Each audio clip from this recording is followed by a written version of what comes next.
Ahoy, fellow scavengers. And welcome aboard the Joy of Trek, a malfunctioning podcast exploring the game boards and Dutch angles of Star Trek, all of it. I'm Kaki. I'm Kay. And hunting Kaki and Kay in the dark is your chief engineer, Greg. Together, we're on a mission through the sabotage bases of Star Trek to find the war trophies in every corpse and the excellence in every episode. Even the flux couplers, ooh. Because every episode must be someone's favorite, and it might as well be ours. So try and kill your best friend's boyfriend and join us as we stalk into the Joy of Trek. Hello, listeners, and welcome to another episode. Can you guess what we're discussing today? That's right. We are doing Deep Space Nine, Season 5, Episode 24. Empok Nor, is it called? Empok Nor, yes, that's the one. Yeah, first aired on May 19th, 1997. Story by Bryan Fuller, teleplay by Hans Beimler, and directed by Mike Vejar, and it's a very, very good one. Oh, yes, it absolutely is. It's so tonally different than we normally get from, like, DS9. Yes, I guess so. Because how would you describe what happens in this episode? Well, I mean, there's like... Oh, he's got notes. I can go one or two ways cheating. about this. Oh, no, you've got options. I've got options. I mean, I could say that this is an episode in where Garak wears some deeply unfashionable PJs.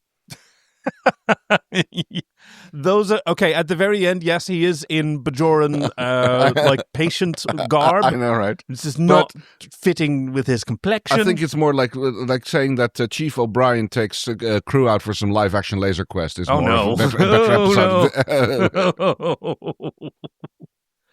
Yeah, Empok Nor. I remember when this came out. And I was really sort of thrilled. Oh, whoa, we're going to do a whole nother one of these stations.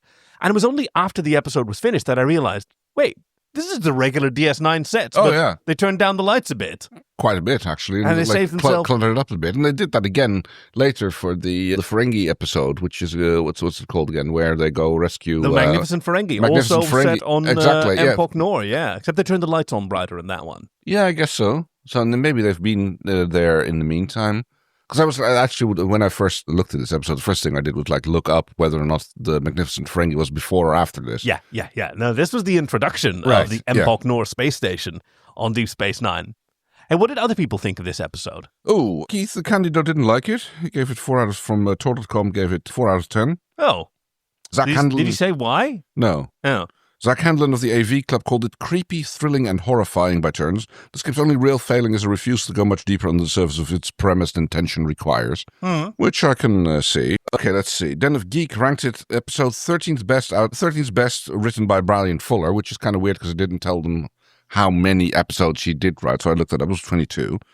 Oh, right, middle of the road then, middle of the pack. Yeah, but he went on to create shows like Dead Like Me and Pushing Daisies, which are both very entertaining. And Star Trek Discovery. Right, sure, yeah. It has been a decade and a half, almost 2 decades, and I am still bitter about the cancellation of Pushing Daisies. I am still bitter about this. I will never be over this. And it's kind of weird because this episode is actually specifically mentioned on his Wikipedia page as having worked on it. So I guess that the Den of Geek was a little bit dismissive of the episode, so not that well loved. Gamer ranked it as one of the top 25 creepiest episodes of all of Star Trek. Yeah, good. Episode is a psychological thriller and slasher genre. And Screen Rant ranked it as 10th best episode for Nog, which is... I mean, it's on a lot of lists then. Yeah, it is. That's true, yeah. Yeah, that's a credit to and they its also name. went like that Empok Nor is one of the most unsettling Star Trek episodes of all time.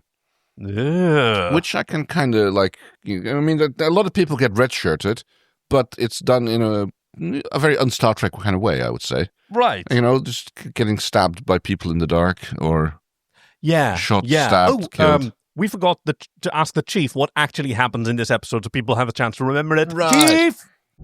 Scavenging aboard an abandoned Cardassian space station identical to DS9 for equipment, O'Brien's team discovers that the station may not be completely abandoned. Thank you.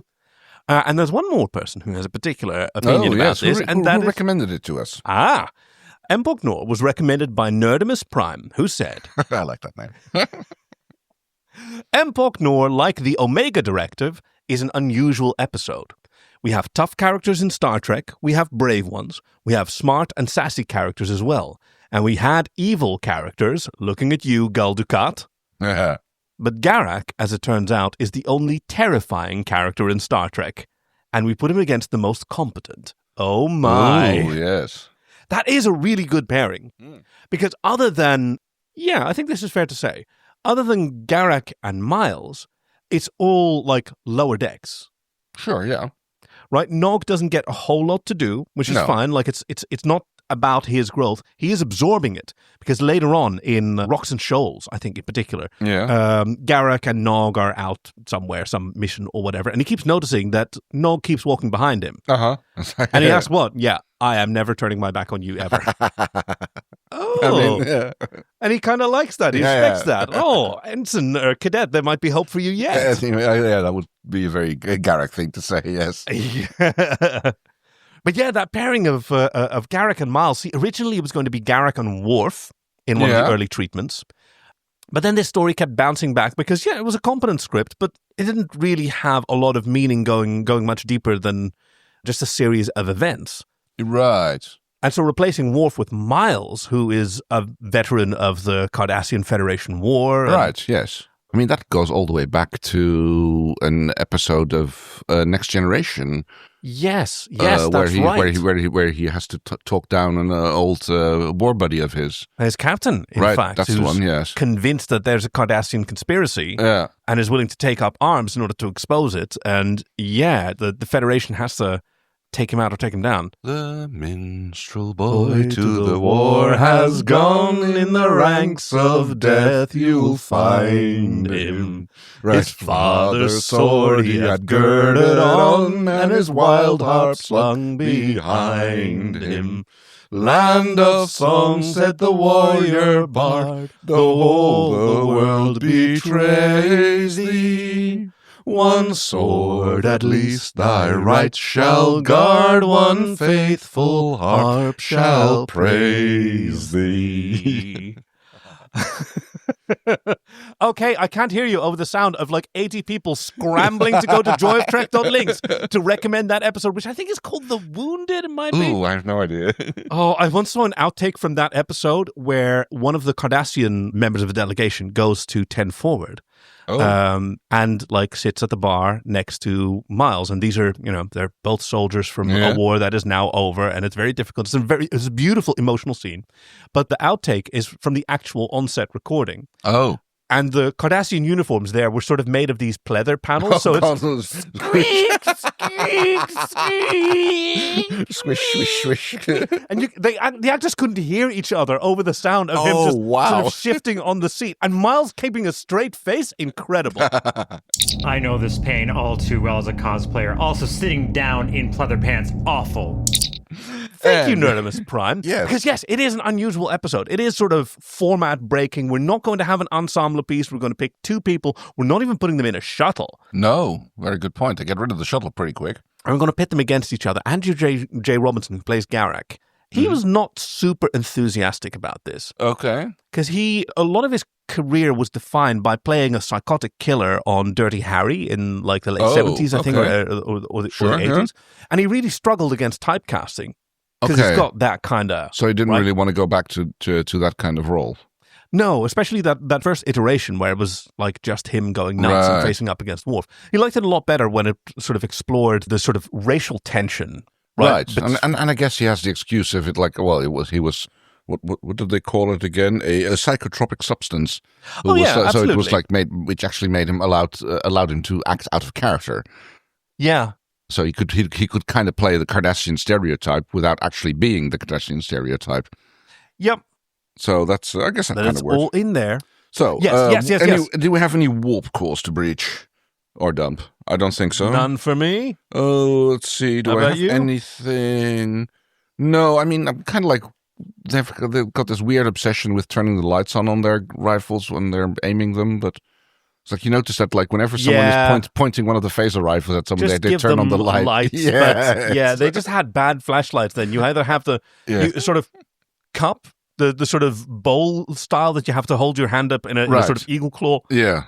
Discovery had them much better. There you have like an armored vest, I think it is, with like shoulder lights pointing forward and down. Right, yeah. So the area in front of you is illuminated, but you're not shining in anybody's face. It's great. Yeah, you'd think so. That makes... I mean, Or you just want a helmet light, 4 headlights. That seems Also very good, Yeah. but then you are shining in other people's faces when you look at one Well, it another. depends on how you have it exactly. angled. Yeah, Headlights. yeah, headlights, baby. All right, so no warp But I think cores. that warp core is just basically PPE, personal protective equipment. Right. People. Well, yes. I mean, there's a lot of that going on. I don't think I have anything. No. No, it's I mean, the long tradition of, like, in Star Trek, of any ship or station which is not shot straight on is derelict and adrift because it, if it's sideways. yeah, I mean, famously, ships are always, like, facing in the same plane. Yes. That's just how things look out in space, isn't it? And you always rotate to match like the gravitational orientation of the capital city of the system that you're in. It's just common courtesy. All right, so let's get started. Welcome. He is desperate to welcome guests into his bar. Quark. Well, he's desperate to get their orders in before the noise starts again. Yeah. Let me get your order before I get swamped. Yeah. It's Worf, Jadzia, and Kira. Which is the only time we see them in the episode. Yep, I think it's everybody's just... You have to show up for your call sheet in order to be paid this week. Fair. And everyone's guaranteed this many episodes per season, so we have to get them in there. Oh, good point. But yeah. there is a loud drilling noise. As the chiefs say, yes. Yeah, we have a lot of chiefs here that say loud drilling noise stops, noise resumes.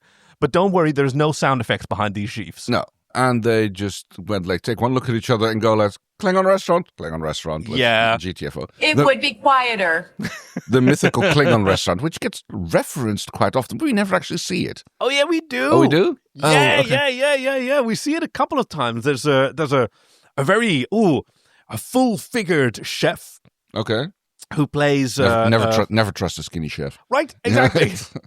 And he plays what do you call it? Like, not an accordion, the hexagonal one. Oh, gosh. I think Like it's a also called... melodica or a harmonica, like... Oh, I have no idea. Yeah, Concertina. Concertina, yes. I think that's what I'm talking about. Angelina, bring me down your concertina and play a welcome for me, because I'll be coming home from sea. Aww. Harry Belafonte. Oh, classic. I love Harry Belafonte. Yes. The King of Calypso. Speaking of typecasting. Oh, well, yes. But yes, he occasionally plays Serenade to some of his favorite guests. Oh, very nice. And when did you ever do it to a pair of dogs which are eating Garak in the back alley? I mean, kind of. Melora and Dr. Bashir, I think, go on a date there, okay. and it's sort of like, and she complains at him about the Gach being so unfresh, and he like immediately flips off the plate and tells her, you have good taste. You get the good Gach. Very good. All right, so yes, O'Brien and Nog are in the Jeffries tubes or whatever they're called on DS9. I don't think they're called Jeffries tubes there, but they are doing some repairs which fail. And turns out we need parts. This is like the MacGuffin for the entire story because they need to get some parts to replace the broken ones on DS9. Yep. Can you replicate a new one? No. Cardassian manifolds use a beta matrix compositor which can't be replicated. Maybe Ducat. That sounds like Ducat. sounds like a I'm fantastic sure he'd plan. jump at the chance to help us. Yeah. Any other ideas? Yeah. He is so snarky in this episode. Yeah, he has that sometimes. This is early on. I mean, he is a wartime captain at this point. It's not early on. This is like season 5. This is like... Yeah, but it's early on in the Dominion War. Oh, right, yes. Right, when he's transitioning into a much harder, darker version of himself in response to the grim responsibilities that he's bearing. So, Empok Nor, which has been abandoned by the Cardassians for about a year at this point. Yeah, and...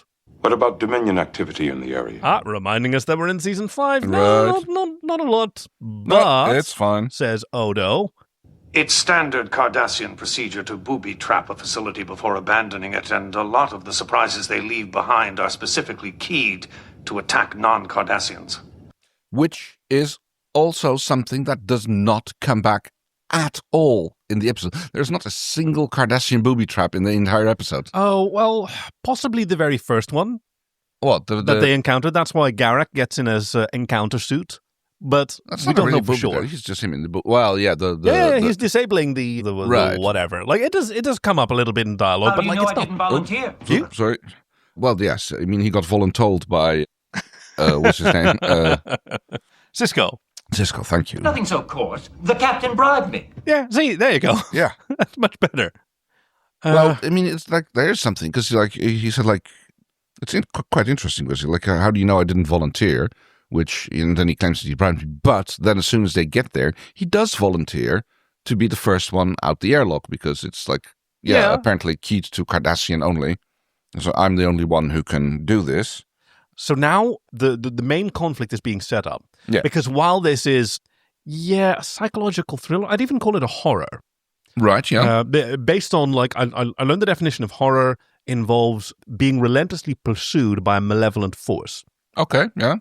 And so, like, Jaws, not a horror. Silence of the Lambs, not a horror, because in both cases, like, you could just walk away. Right. The villain doesn't even know you exist, that the hero exists. Right. Yes. Until the very end. But so here, it's not like one of the Nightmare on Elm Street movies or right. Jack the Slasher. Yeah. Whatever it's Jack called. the Slasher. I don't know. I'm just thinking. Oh, it's a very urinary murder. Oh, wow.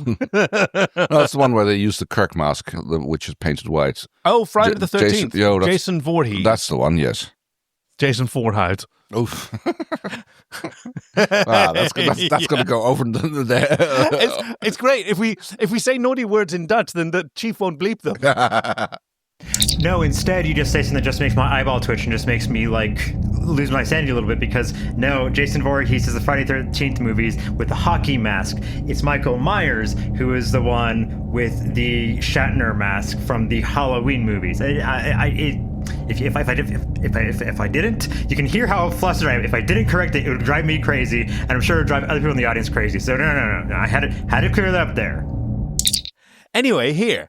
What's the matter? Well, it's just that lately I've noticed everyone seems to trust me. Don't worry, Garak. It's deeply unsettling. Yeah.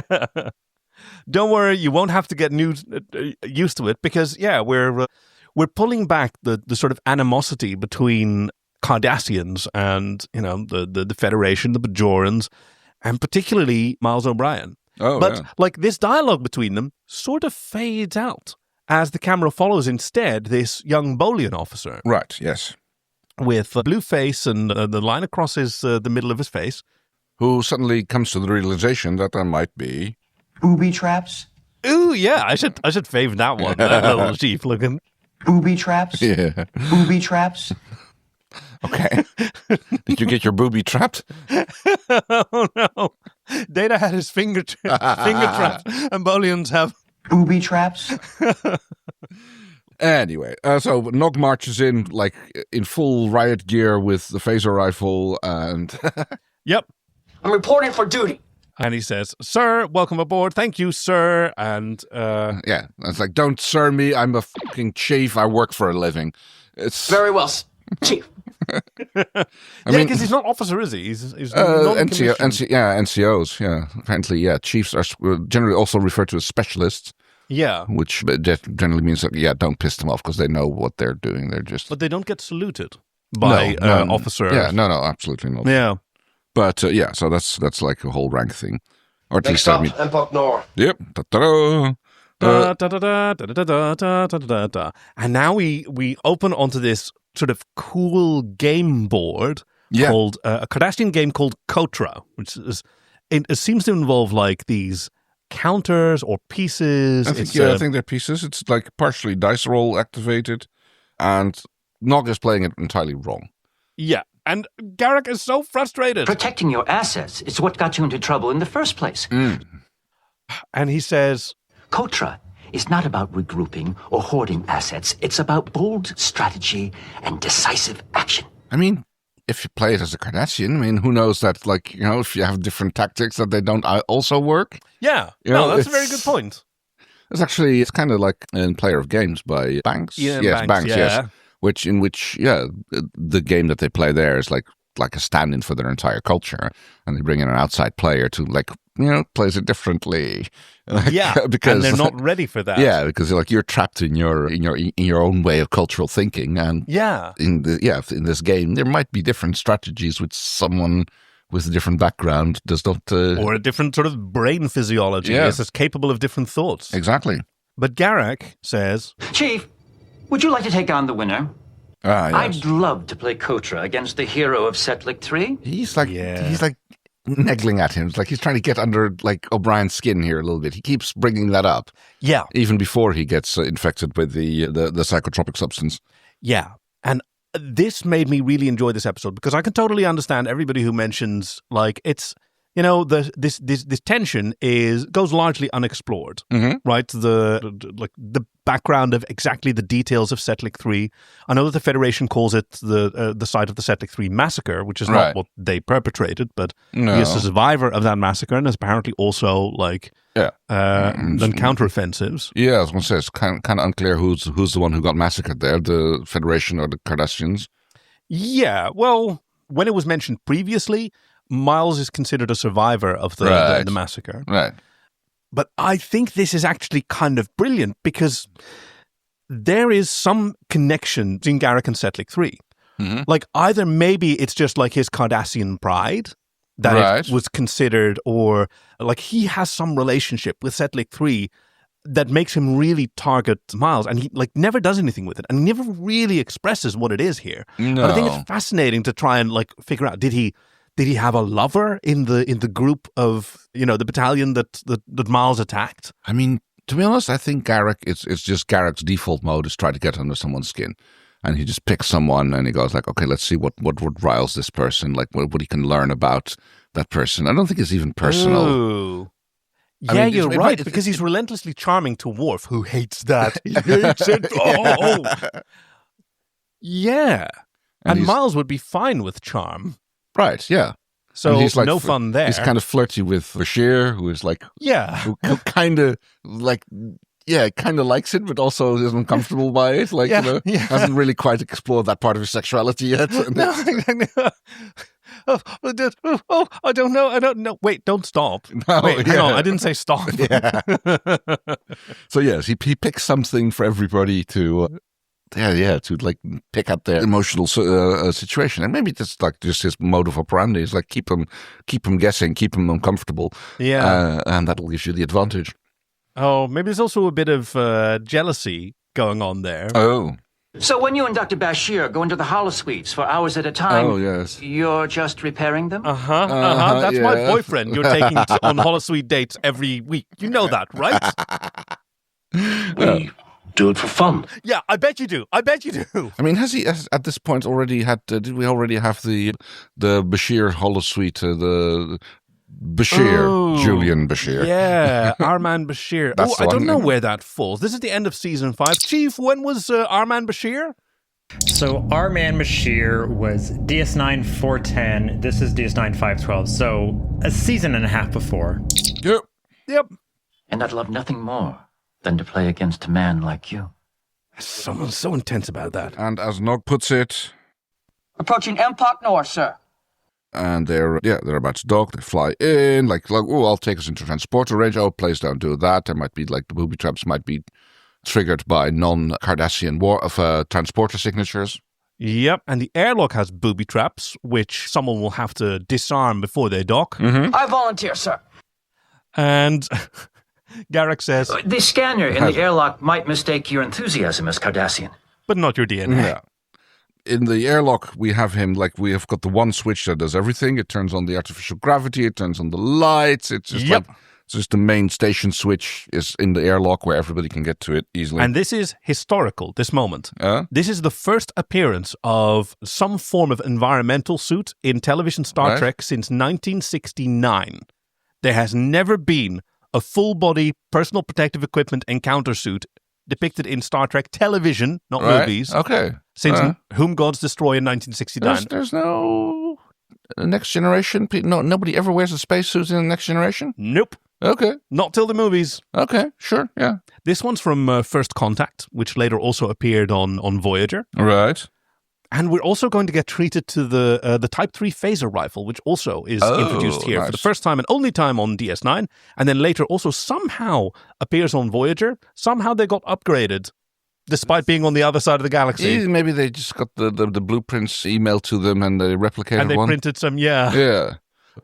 Not just the artificial gravity is activated, because also the stasis pods, which are hidden in medical, well, not really hidden, are activated with Cardassians being awoken in them.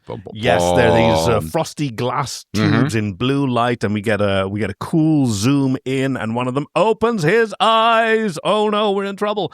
We get all these weird angles of Empok Nor that we don't see from DS9 ever from those angles. It's still the same model.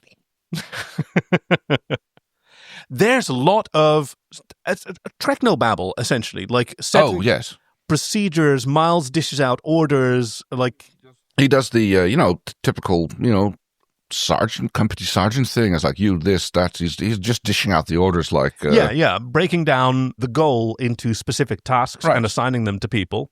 Yep, and they do that with the must-haves, could use, and would be nice sort of list. One of the ensigns or engineers who are along has a bit of a collection fetish, it seems, because Cardassian emblems and insignia? Well, a low priority, but if we happen to find some... This is a salvage operation, Machete. Not an opportunity to indulge your collecting obsession. And also, that's theft, right? We're all doing thievery here, right? We're stealing, but there's a difference in stealing things that we need sort of usefully and stealing things like that have cultural value to someone else. I mean, in all fairness, the station's been abandoned, so it's salvage rights, I would say. Yeah, okay, but I don't know. There's still something a little bit vulgar. Oh, of course, but about taking tokens that belong to presumably still living people. Right. On the other hand, like you said, they didn't bring them out, they lost them or discarded them or didn't bother to bring them. So True. We see them creeping around, and the first person to encounter anything is actually Garak again, because he touches a stairwell and gets some blue goo on his fingers. I wonder what this is. It's a biogenic compound. I wonder where it came from. Next door, actually, because that's where the stasis chambers are. Yeah, they go into the infirmary. They have the infirmary where we see the quality, the very high quality of Cardassian steel or whatever it is, because I've never seen in any Star Trek a load-bearing beam which is as light as this one. Yeah, amazing material science, huh? Yeah. You see, it's like one of the tubes has been damaged by a construction beam which has been come down on it, which and inside we see Garak easily lifts aside. Yeah. Normally, these things have to be lifted by Data because he is strong enough. But in this case scenario, no problem whatsoever. Okay, do you want to keep repeating it? Because it's clearly stuck in your craw. I might do it's very upsetting. I might do a few more times. We do see a very cool mummified Cardassian. Oh, yeah. Yeah, you're right. Because that's not just a skeleton. The rib cages, but the face is kind of... Yeah, the eyes have deteriorated, but there's still sort of distinct lips. Unless those are part of the skeleton for Cardassians, we don't know. Yeah, we don't really know, no. Interesting. He's been dead for about a year, and there's a regimental badge. 3rd Battalion, First Order. This is going to make Pachetti's day. Yeah. Okay, so this one is definitely vulgar. Taking something from someone's corpse and going, ooh, this is for someone else's collection. I'll give this as a gift. What the f*** are you doing? I mean, yes, it's literal grave robbery, I guess. Nog and the Chief are on mission. Yeah, and a scene very reminiscent of the earlier one back on DS9. Except when he asks for a flux coupler. Flux coupler! I left it on the runabout. Oopsie whoopsie. Yep. He was doing so well. He goes running back just in time to see the runabout drift away and explode. Yeah, not what you want to see. Not usually, no. And it's like, okay, well, that's weird. A runabout doesn't disengage from its docking clamps and blow up all on its own. Which leads me to believe that the former occupants of these chambers are up and about. Yeah, because only one was damaged and the other 3 were empty. Good point. 2. There were 3 in total, 1 damaged and 2 of them were empty. Because there's only 2 other Cardassians on the station. But yes, it turns out that they're from the 3rd Battalion and they're in trouble because their motto... Death to all. 3 simple words. And they certainly sum up their credo nicely. Yeah. Now there's a lot of hypothesizing about why they were left behind. Like, okay, that seems like, I mean, just to leave them there in order for protection in case someone else arrives, that seems like a bit odd even for the 3rd Regiment, as Garak says. Yeah. This is also something that doesn't actually get resolved. Like, other than the speculation, that's the word I was looking for. Right. The speculation that it might have been a medical experiment gone wrong and they left them behind as yeah, it's all possible, but we don't actually know. No. And Star Trek, we normally expect those kind of explanations to be given to us. Fair, too. but I guess they're keeping the Cardassians a little bit more weird, and I like Cardassians do things for their own reasons. Like, I remember that from Space Above and Beyond, the mid-90s television show with Lene Chapman, who showed up as Ensign Rager in an episode that we recently discussed of The Next Generation. Hey, conditional material. Where the alien enemy are just completely unknown and unknowable, because that's what it's like. Especially as soldiers, which we were essentially following in that series. Yes. You don't get to understand your enemy's motivations when they're very different from yours, and you can only speculate and be terrified. There's a little bit of brouhaha about how are we going to send message back. This thing's not working. Neither's mine. It must have set up a dampening field. We've got to get out of here. Let's call for help. How? The station's subspace transceiver was ripped out when the Cardassians evacuated.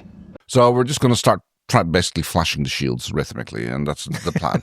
Yeah, because one of the security officers, by the way, we should mention, there's a bunch of engineers and 2 security officers, and they're hard to tell apart because they all wear yellow undershirts. Right. Or gold undershirts, I should say. But these are the 2 sort of squaddies from security being sent along with spanner-wielding nerds. Right. Well, we could always try sending smoke signals.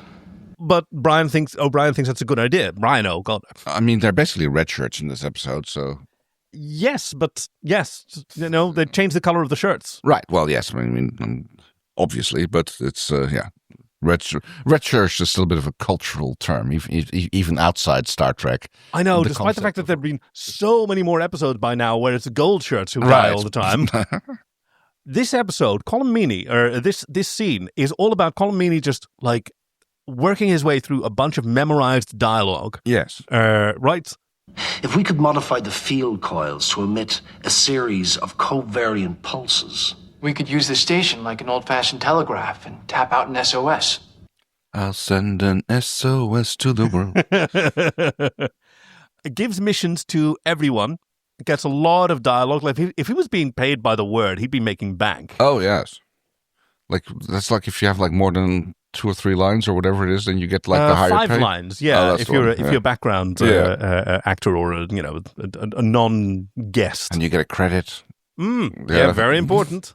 Speculation about why they might have done this, but all that dialogue is secondary to Nog sort of skulking around. This is kind of like just background talk between them as Nog is going like full on commando, like poking around. Yeah, he's doing commando, and in the dark too. He's being illuminated by his own weapon. And he's being quite ineffectual because he's being stalked by one of the Cardassians and he doesn't even notice it. Yeah, well, he's a cadet, right? Yeah, it's like, but he's doing the whole thing, like pointing and jumping and around the corners, pointing his gun around and then like doing it the other way. It's very, Yeah, I mean, he's very doing theatrical. this. Yeah, but like he's doing all the steps by the book, right? He's just learned about these. Yeah.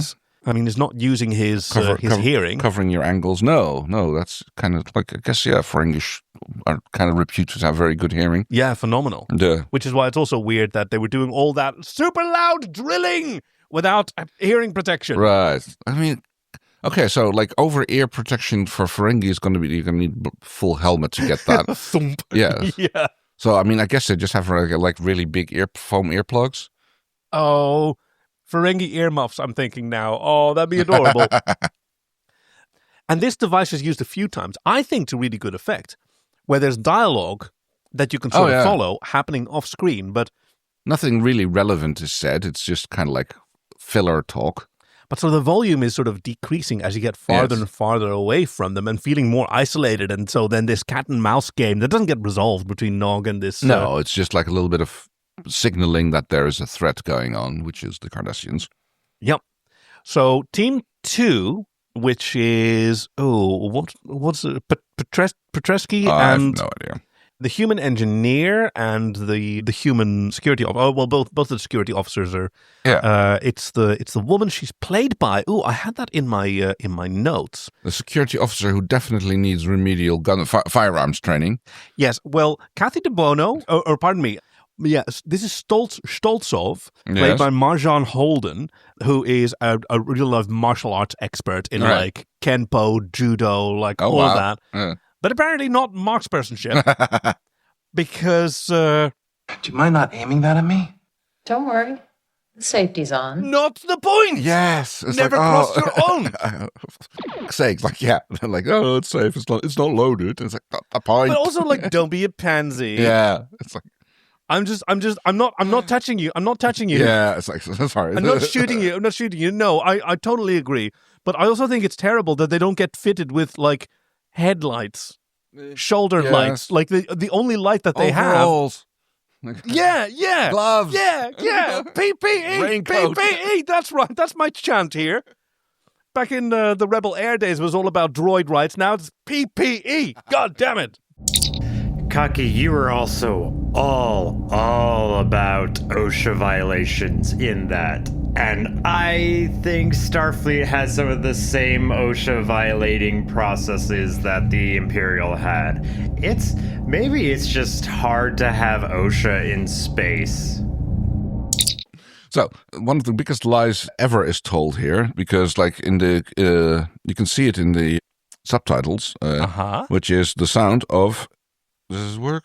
It's not in the sound. Sounds like mine not. Basically, a turbo lift whirring. Now, I'm sorry, but that lift going into ops is anything but a turbo lift. It's just the name. There's nothing turbo about it. I mean, the ones in the pylons maybe, but the ones that like goes into operations, that thing is slow as it's like one of those little deck lifts on a aircraft carrier thing. It is when we one point do see it. Oh, is that the one that goes through ops? I don't know for sure, but it goes at different speeds at different parts of the station. Right. And it's also like doesn't have like it seems like terribly unsafe to have like a turbo lift without a door. You know, it's like with it's slow a lift. cheese grater in exactly. there. Yeah. It's like let's not do that, shall we? Anyway, Cardassians and personal safety for a crew is apparently not the highest thing on the priority list. And that's the word I was looking for. So Stoltzov and Petresky, I think, is the engineer. Yes. They take flanking positions by the turbo lift door, which then opens, and they both jump out at the same time because she gives a silent countdown. Yep. And nobody there. Oh, okay, that's weird. Maybe I did activate the turbo lift without realizing it. Well, nothing wrong here. Back to business. Well, they do a little bit more snooping around. They're like shining their handheld lights around. And first one gets jumped by the Cardassian. Pachetti is the first one to die. Yep. And just as Stoltzov tries to contact O'Brien, turns on the communicator, the Cardassian grabs them and chucks them over the edge of the promenade. DED, dead. Yes. Everybody come rushing up, and yes, they check this out, and oh no. Cardassians must have surprised them. Yeah. They're probably using the internal sensors to track us. Take it easy. Yeah. Miles is trying to keep his team calm and focused. Yep. Because they've lost their ship, they've lost their communications, they've now lost 2 officers. Yes. Out of their team, and he's got to keep morale up. We're going to get out of here. You can count on that. Yeah, we're going to keep setting up the microfusion reactor so we can do our plan. Yep. And he wants to send Bokta, who's the Bolian officer, down to auxiliary control to reconfigure the pulse generator. He's like, oh no, but what if they come for me? Yeah. He's terrified. Oh, yes. And the chief... rightfully so. Yeah. And the chief's position is, yeah, you absolutely are right to be terrified, and I still need you to do this. This is the only way we can do this. I've just realized, I keep talking about the chief. I know that our chief engineer scans the transcript to see when we call for him. Yes. And there's an awful lot, like he's going to have to see. Sorry about that, chief. Chief, have you maybe cried wolf too often? Oh dear. I'm sorry. Can we give them different names? I mean... Shall we temporarily rename Chief Greg to I mean, no. nah. No. Okay, fine. I should be calling him Bryan O anyway. Yeah. It is a bold move to challenge and taunt the person who in the script said that I was hunting the two of you down. That is a bold choice, Kaki. And he offers to set Bokta at ease by assigning Garak to protect him. But Garak has other plans. I'm flattered, but I'm afraid I have other plans. Because he is planning on going all John Rambo on the other two Cardassians. Yes, much like the game of Kotra, right? I suppose, yes. He doesn't want to regroup and protect his assets. Bold strategies and action. Going on the offensive. Meaning I'm going after those two Cardassian soldiers. And neutralize them. Yeah. And then also... Besides, all this whining is giving me a headache. Yeah, so I noticed that at this point, because at this point you've already seen him several times rub his throat and touch him. Oh, very good, yeah. So I actually had that written down. I was like, okay, what's with Garak's throat? And then I had this must be the stuff that he touched or something like something, which later turns out to be the same psychotropic substance that affected the other Cardassians. So yes, at this point I was starting to get I must have seen this episode before because I know that I did a complete watch through of DS9 at one point, but I don't really remember it. Yeah, because it doesn't really move any particular character forward. Yeah, I suppose. Yeah, I know exactly what you're talking about. I have the same with a lot of episodes like this as well. I do deeply enjoy them. But what's kind of brilliant sort of structurally, we see Garak changing, and then immediately... You're going to have more than a headache if you don't do what the chief wants. Yeah. One of the other officers... also overreacts. Yeah. Right, and for him it's just out of stress. Yes. So our suspicions of Garak are allayed, because it's probably just some blue gunk that he touched that is totally unrelated to behavioral changes. But he correctly points out... You'd like to shoot me, wouldn't you? Yes. You're dying to kill a Cardassian. Any Cardassian. I mean, this is already maybe a little bit of the magnification of their xenophobia, which the substance does. He's already... On Garak, yes. But it shouldn't be affecting Amaro. Oh, no, not at all. But the way that Garak voices it, it's just like... That's how he views it. Probably something that he normally wouldn't say, but at this point he will he might think it but not say it, but at this point he's starting to already voice his tendencies. I mean, he is correct, right? Amaro is displacing his grief over the death of his comrade, Stoltzov. Oh, yes. Absolutely. And in a racist way, we're actually going to. I think we're coming up to a scene that's pretty relevant about that. Where the chief Bryan lets Garak leave. Yes, and he thinks it's important, but Garak doesn't sort of let go.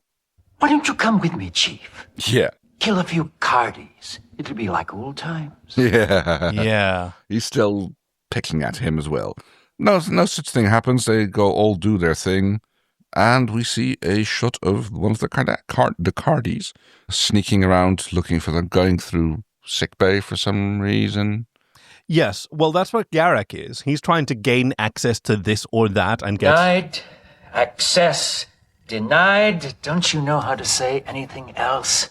And while he's monologuing, we get these beautiful, long tracking shots through the dark where this other Cardassian soldier is stalking him, and again making excellent use of the volume dipping down and becoming less clear and sort of fading out as he gets closer and closer to the station where Garak is working, but then he isn't there. No. Looking for me? Ah! He was hiding in one of the tubes. Yes, slides it open, shoots him right in the back. And he says that felt... Good. Yes. Yeah. I mean, he kind of breaks his own principle here. It's like he's all about shooting people in the back, and here he actually gives himself away before he does that. Yeah, it is the safest way, but apparently not the most satisfying. Good point, yes. And Nog is asking Bryan about... I'm doing my best. I know. And Nog is asking Bryan while they're working about what happened on Setlik 3. But you were a hero, which is a very... young cadet kind of perspective. Yeah. Hero is a 4-letter word. As the song goes. I was a soldier, Nog, says Bryan And this is the moment where Garak arrives. Come now, Chief. Don't be so modest. And Nog goes, but how did you get in here? The doors were secure. Secure is such a relative term. Wouldn't you agree? And he's brought a gift.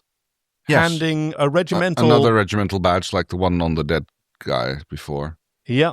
So he's already got... Miles. I mean, he could have gone like, he's already got one of those, but, I'm sure Pachetti would have appreciated it more, but... And it's...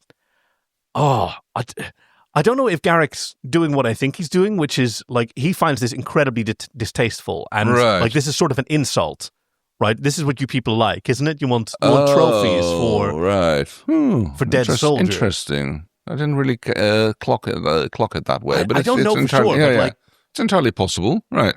Garak has been doing a little bit of sleuthing of his own. Yes. Because by the way, I took a tissue sample from the soldier's body. Yes.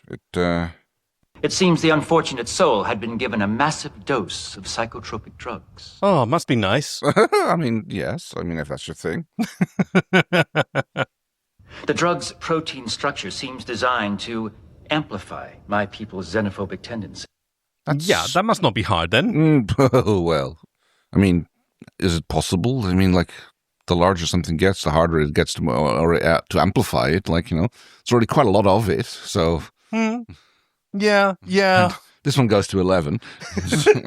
Yeah, they have their dial set to 11. But Nog has a good question. Then why did they attack you? Yes, interesting. Maybe it's an experiment that went wrong.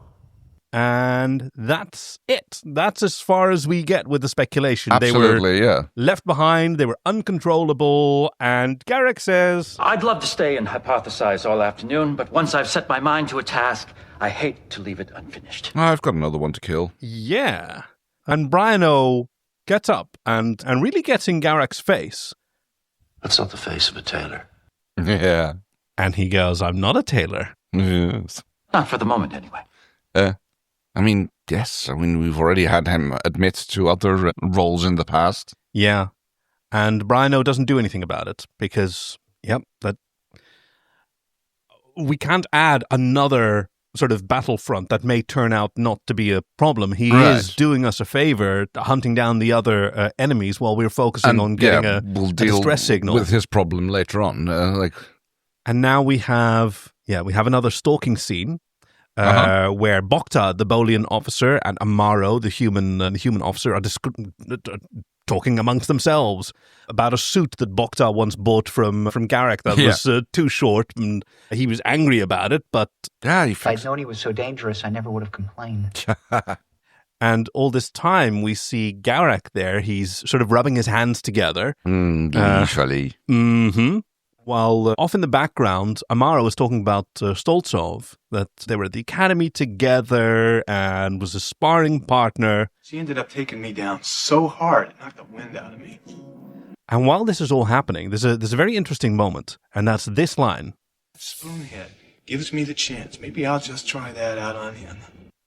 And so Spoonhead is a racial epithet that has been used mostly by Bajorans. Right, for Cardassians, I guess. Yeah, referring to that particular... Right. So that was not a scripted line. This was all ADR, usual background dialogue, and it wasn't caught about by the producers until quite late in the edit. Oh, okay. And there was a lot of discussion about leaving this in because this is racism, right? That's a racial slur. Sure, yeah. And that is unbecoming of a Starfleet officer. Okay, yeah. One of, Gene Roddenberry's mandates, no racism, no sexism, within whatever the definitions of that they imagined in the 60s and 90s. All right. But so there was a very deliberate choice once this occurred, to leave it in and showing that this is not completely gone. It's not the norm. No. But in moments of extreme tension and emotion. Right. Yeah. I can understand it. Like, first thoughts, second thoughts and all that thing. And I personally really like this. Like, as much as I enjoy the sort of utopian idea that there is a future entirely without racism and sexism, that would be nice to think. Yeah. Don't think that's true. I think it's constantly a work in progress, right? Civilization is a verb. No, absolutely. Yeah. And you have to keep doing it, and there's always a risk. Everybody has, initial thoughts, which can be, when you think about them, it's like, hang on, was that racist? Yeah. And I guess the important part is keep up that personal self-examination. Exactly. And it's not what you think, it's what you say and what you do in a lot of ways. Yes. Those really define you. Yeah. And we can fail sometimes, and that's what Amaro's doing. Fortunately, he doesn't have to live long with his sins. Yeah. Because he gets asked for a coil spanner. What does it look like? But he doesn't get to... he doesn't get to learn much more than... Got two pointy things on the end. Yes. Grunting, screaming, choking, dying. And now Garak stands over the dead Bolian. Yes. And Amaro doesn't get it. Oh, sorry, wait. No, hold on. We completely missed that. No? One of the Cardassian soldiers is the one who kills Bokta. Right, that's the one, yes. And immediately after, he gets taken out by Garak's signature move, which is to be shot in the back. And Amaro, racked with guilt because he was sent to protect Bokta. Yeah. I just turned my back for a second. And, Garak is like, that's such a shame, because, you weren't even giving him the right part. This isn't a coil spanner. And stabs him with it. Stabs him with it. Yeah. Yikes. It's a flux coupler. Yes. Which is, I think, the very thing that Chief O'Brien, sorry, Chief, asked Nog for. Right, yes. So it wasn't left on the shuttle. More shenanigans. Brian-O, I'm really doing my best, Chief. I'm really doing my best. Brian-O has got his job done and is asking for an update from Amaro, but he gets none. Yes, so goes looking for them, finds the dying Amaro, I guess that's one. Is that the one, Amaro? Yes. Bokta or Amaro? Bokta is the blue is one. The Bolian. Yeah. And he dies pretty sort of smoothly and quickly. Garak! Yeah, he stabbed me. He stabbed me. Although we don't see that him actually dying. I wondered about this too. Like, blinking, you'll miss it. And they nobody checks his breathing, pulse. No quick woo with a tricorder. Okay, that has dampening field, but you can still check for breath. I mean, are you supposed to provide resuscitation to someone who's dying of a wound? Is that the common practice? I mean, also always protect yourself first. Of course. And you're never obligated to perform any acts. Well, I mean, okay, so if someone has been stabbed and then they die, then if you start performing CPR on them, then it's not really going to do anything unless you actually do something about the wound as well. Otherwise you just exsanguinate and cause more internal damage. Just die again right away. If you do manage to resuscitate them, because they still got stabbed. It's like they died for a reason. Something went wrong. Okay, but you don't know that for sure, right? As a layperson, right? I've learned this. I don't know if this is true in other parts, but in the Netherlands, at least in the time where I learned this, a layperson can only visually establish death if the head is separated from the body. Then you know, as a layperson, that they're dead. Yeah. And if you don't see that, then you don't actually, from a legal point of view, have the certainty of knowledge. Fair. Yeah. Okay. So, Brian-O and Nog are creeping about because, they have realized that... Garak's on our side. Yeah. Not anymore. Oh, the psychotropic drug. Must have been exposed to it. It's the only explanation. Oh, I should have seen it earlier. But now... He's coming after us, isn't he? Oh, yes, he is. Maybe we can reason with him. No. You saw what he did to Amaro and the others. See, this is actually really interesting. They're talking about, I remember some of your lists, right, calling this a Nog episode, but it's not. Nog is really just an angel on Miles' shoulder, is a sort of naive parrot for his own internal dialogue. Yeah, fair point. Yeah, I can see that, the argument behind that, yeah. Because Nog now says... We've got to get a distress signal out. Garak knows what we're trying to do. He'll stop us. Because he has been the one who's been focused on the distress signal this whole time, and he's now turning around. Right. Because, as much as he wants to try that... I've already lost 4 crewmen trying to send out that bloody signal. Yeah. And he realizes, although it's not really stated by the episode, he's playing that game of Kotra. He's responding to threats by withdrawing and reconsolidating, and that hasn't helped him. No, so we need to go... after those Cardassians as soon as they attacked us. Yep. On the offensive. We're going after Garak. Yes. You mean kill him? Well... If that's what it takes to stop him. Yes. Oh. But Garak is wise to this act. Of course, because... I know you're hiding somewhere. Where? But it turns out he's looking for a Kotra piece. Right. That he's calling on hands and feet. Because he has found the old commander of the station's Kotra set, and he's getting all the pieces together because he wants to play. Oh my God, I just said it's not explicitly said by this episode, the sort of parallel there, but here comes Garak. I can't help thinking what a perfect metaphor this game is for our present situation. Yeah, I sure got that one wrong, didn't I? At least you own it. And they're letting him monologue. Oh, yeah. And Bryan tells Nog to split up, and we're going to do a pincer move, sends Nog in through the little squeaky little Jeffries tube or something. Something like that. Which fails because he immediately gets jumped by Garak. Grabbed, held hostage. Miles is coming from the other side, gets trapped in the office, I guess. Yes. There's a force field and the door closing in on him. And Garak drags Nog off to play bondage games with him somewhere else. It looks like I've captured your last piece, Chief. And a juicy little piece it is, indeed. Oh, poor Nog. And now we get that sort of cat and mouse. It's a bit of a trope. Yeah, we're not so different, you and I. Yes, very much. And I think that this is really interesting. Like how much is left in subtext. What is Bryan actually going through here? Right. Like Garak knows something about Setlik 3 that maybe Bryan hasn't said publicly. Okay. Like, because he keeps not talking about what happened there, what actions he performed, how many people he did wind up killing. Like, yeah, I think that's quite a juicy sort of a little bit of backstory. Yeah. I mean, he literally asked him, like, how many Cardassians did you kill? Like 1, 2, 3, 100. It's...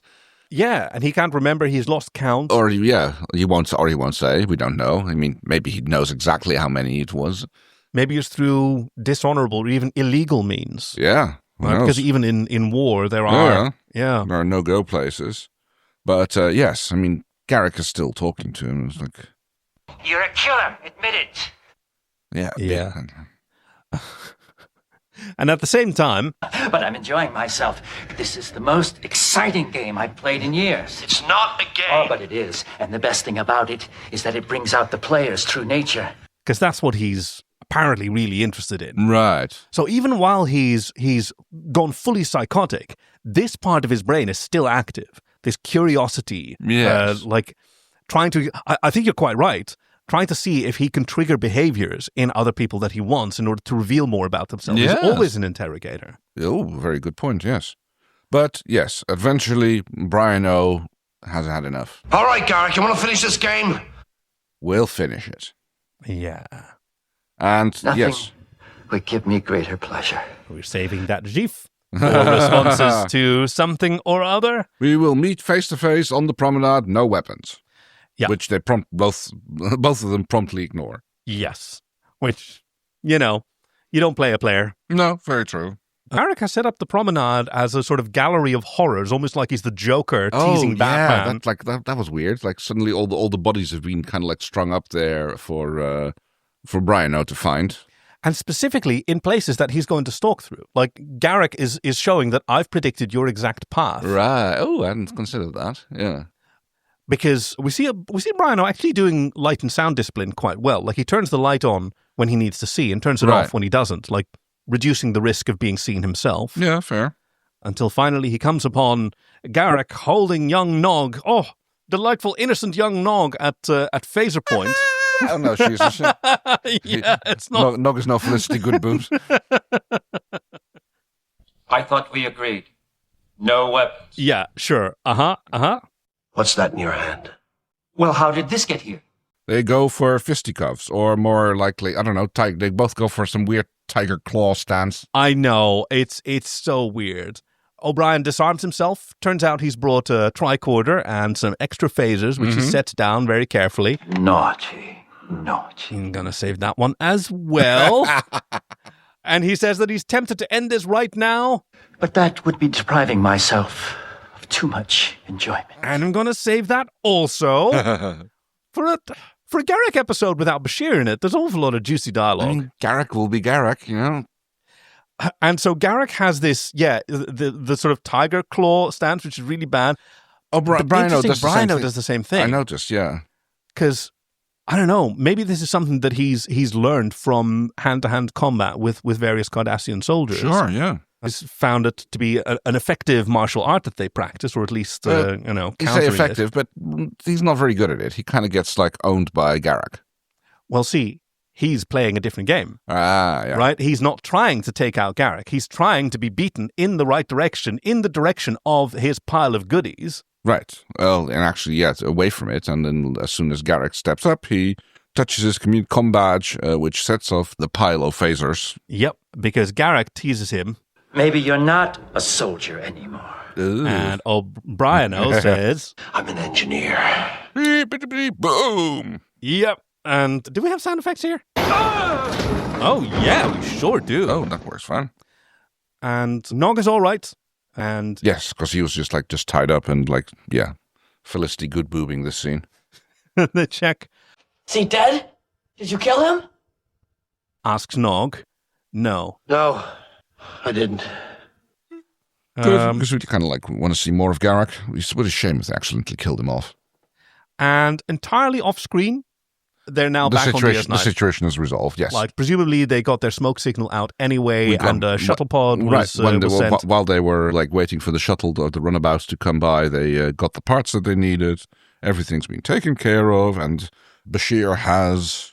I've neutralized the psychotropic compound that was affecting his nervous system. So, he should be fine. It's hard to believe he's the same man who attacked us. Yeah. And Julian assures him that he wasn't in control of his actions. Yes. Right? And he wasn't the same man. He says... The drug brought out the worst parts of him and allowed them to take over. And we see Garak's face as he's lying in sickbay. And that is the face of a tailor. Right. He looks particularly vulnerable, even apologetic. Yes. Because, it's really interesting. Miles says... I thought you might like to know that we salvaged the plasma manifold. Yeah, as if that's what he wanted to know. Yeah. And both of them know that, right? He's a soldier. God, wait. What if the Setlik 3 thing that he's famous for is something he deeply, deeply regrets? Mm-hmm. That was necessary, that wasn't necessarily his fault, but that haunts him. In the same way that this is going to haunt Garak forever. Very good point, yes. And so he's thinking about what would I have wanted when I woke up? I would have wanted someone to talk about some other bullshit. Yeah, okay. I'll accept that, Hadkin. And he asks Bryan to express... Deepest regrets to Amaro's wife. I'd talk to her myself, but I'm not sure she'd welcome that. Which, Bryan, I'll stick with your nomenclature, assures him that he'll do that. He was injured, Garak, broke several ribs, but, if it had been any closer, it would have killed him. And Bryan says... Don't take this the wrong way, but that was the plan. Yeah. And I understand. Yep. Sure, fair's fair. No harm, no foul. Well, harm, a little bit of harm, but no foul. Yep. And it ends on this line. See you around. And that's...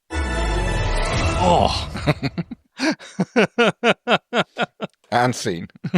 And this is brilliant. Oh, yes. With this idea that they now have something that they share, right? They have something in common with each other that they don't have in common with anybody else, but it's not a bonding for them. Oh, no, I guess not. No, it's just, it's more of a shared trauma, really. Yeah.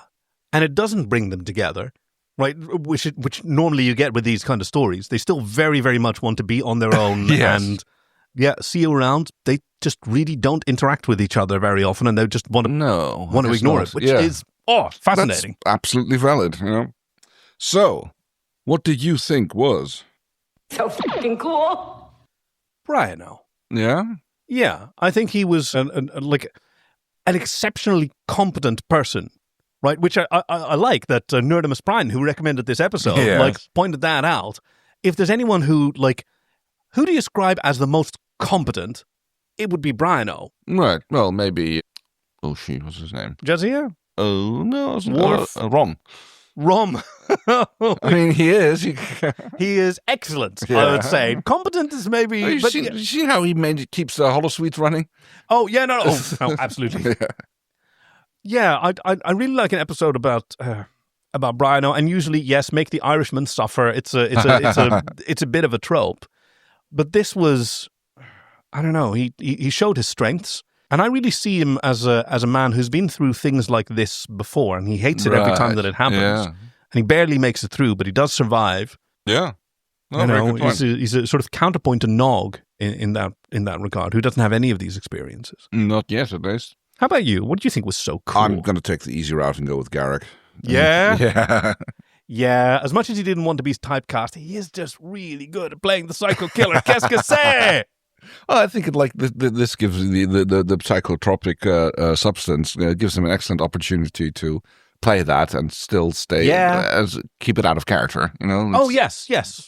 It doesn't dominate his character, but it does let him get to do something that's quite good. A little bit more Kardashian than normal. He's like see the Black Chamber. What are they called again? What? No, the Obsidian Order. Obsidian Order. That's the one, yes, that he definitely wasn't a part of. No. Wink, wink, wink. Yeah. So, let's see. We also always have a little imagination trip down imagination lane about a deleted scene. Captain's log, supplemental. Which was left on the cutting room floor. Okay, mine's going to be, when he's hanging up the corpses right. in the promenade, and he's doing it pretty much like the Joker setting up like the fun house for Batman in The Killing Joke, the very famous comic, just cackling at himself and doing little dances and like puppeting the corpses that he's dealing with, and it's just so vulgar and gross and terrible and wonderful. And there's a whole musical number, by the way. Kay, did you know this? There was a musical number between him and like tangoing with different like strung up corpses. Like Weekend at Bernieing the corpses of the... Years before Subspace Rhapsody, there was already a musical episode, and alas, it was lost to time. Oh, well. How about you? Did you find any... Christ, I get some dark stuff here. Oh. How about you? Did you find any deleted scenes that you wanted to share? Oh, yes, absolutely. So it's when Garak is stalking Amaro. Yes. He kind of like moves up with behind him, and rather than like immediately stab him, he kind of like leans in close. Oh, and he opens his mouth, and a little smaller Garak head comes out. Oh no! Which nuzzles Amarok on the cheek.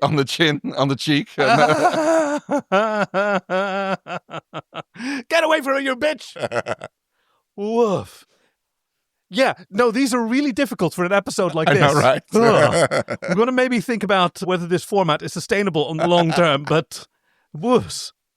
Hey, thank you, Nerdimus Prime, for recommending this episode. Because, this is a fantastic pairing, which we haven't seen before. And also, we like to hear from new beloved listeners that we haven't heard from before. If you would like to offer a suggestion of your own and let us know why you think this is the best episode ever, not even the best episode, why that episode touches you personally, you can go to joyoftrek.com/links, where you will find a link to offer a submission.